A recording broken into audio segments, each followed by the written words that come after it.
Well, hi. I'm guessing since you clicked on this video, you're either interested in buying a Durston X Dome 2 tent, or you already have a Durston X Dome 2 tent, and you might learn a couple of new tips and tricks here from this video. I hope that's the case. Now, this is not a full review of this tent. To be perfectly transparent, I've only had to set it up about 4 times in my backyard. I haven't had an opportunity to take it out and camp with it yet, so I don't feel qualified to really give a detailed review. However, here's what I have found. I have found the quality to be just perfect. I've really inspected this tent and I found no issues whatsoever.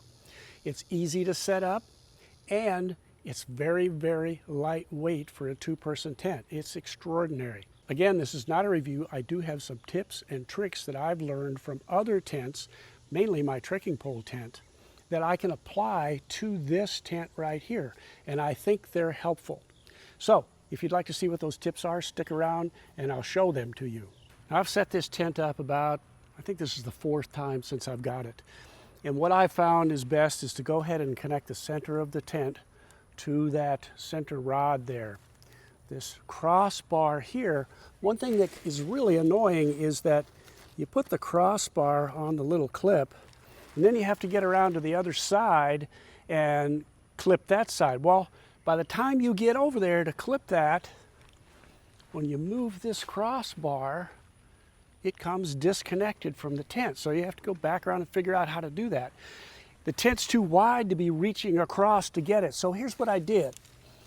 I put this little bungee loop on here. Now this loop serves 2 different purposes, which you will see in a little bit. But one of the things it will do is you take your crossbar, put it to the connection point, and then just take that little bungee loop and tighten it down. Now that's not going to come off. You can get around to your other side and very quickly and easily grab that and set it up. So that annoying crossbar now is easy to do. I've seen some comments from people who are uneasy with the fact that the bathtub floor can stick out beyond the fly of the tent. And also I noticed that if you don't connect your footprint upright, it is also going to sit actually even maybe outside of the bathtub floor, which you don't want water getting down there. So 2 things about that. One is, I have found that if you take your footprint and you hook it here to the fly, then that takes care of that problem. That pulls that back underneath perfectly. Now, this part here, there's a couple of things about that. One is, go ahead and pull your fly down a little bit lower. And you see that that covers up some of that as well. Now, the next thing I'm going to show you, I think is kind of critical. You should always use this little guy point. Let me show you what that looks like. What I've done is, I've taken about, this is a 14-inch piece of guy line, and I used a bowline knot up here to connect to the loop of the tent, and then I used a taut hitch knot to be able to tighten this up a little bit if I needed to, but essentially you're just going to pull that out right like that. Now if you do that, you will see that corner piece has pretty much all but disappeared under the fly of the tent. I think that works really well. The other guy line that will remain permanently affixed to my tent is this crossbar guy line. So if I get into some windy conditions, I can very quickly deploy this guy line. It's going to only take me virtually seconds, and I'll deploy it.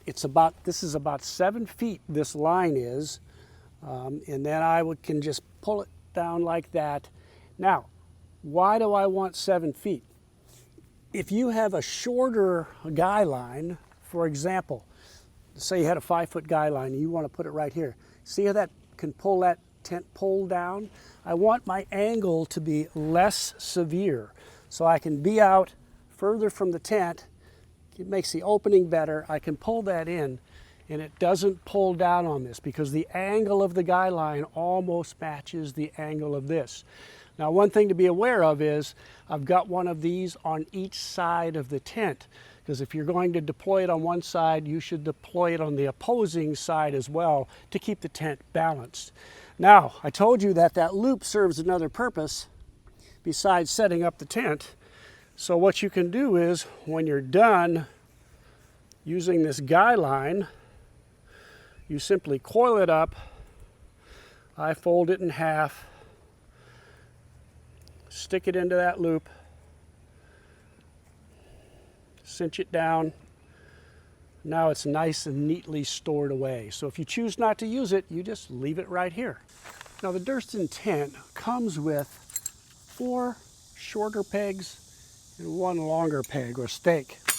And then I have added 2 additional longer stakes, because the 8 that they provide will take care of the corners of the tent, the 2 side walls of the tent, and then your 2 doors.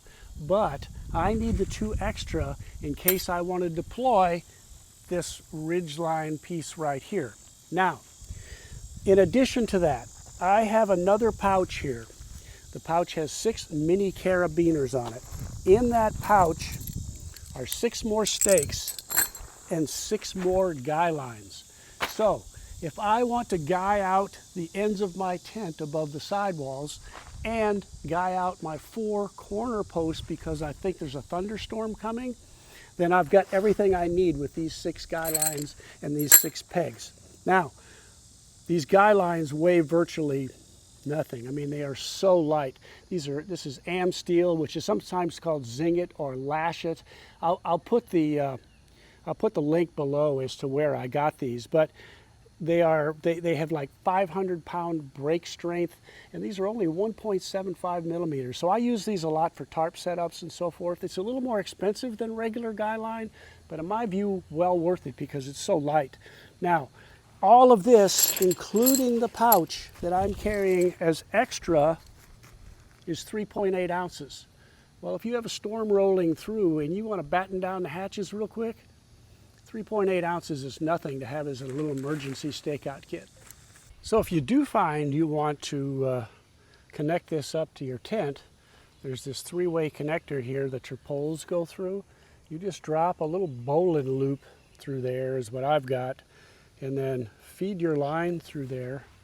It's got a line tensioner on the end of it, and once you've done that, then all you have to do is stake it out. So this gets set up very quickly and very easily, and it's very securely attached to the top of the tent. If you want to guy out your corner points, then you would just take your loop. You could take 1 loop, you could do both loops if you wanted to, and then just bring this around like a lark's head, I guess you'd call it, and then pass your loop through there like that. Again, this is just a bowline knot to create a loop, and then bring the rest of your guy line through that bowline loop.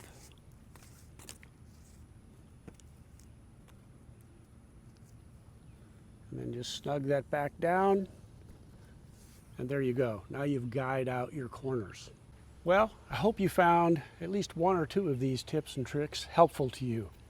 If you have more ideas about setting up the Durston X-Dome 2, or I guess the X-Dome 1 Plus as well, please leave those in the comments below. I'm sure we'd all appreciate seeing your ideas. If you like this video, it's always appreciated if you leave me a thumbs up. And thanks for watching.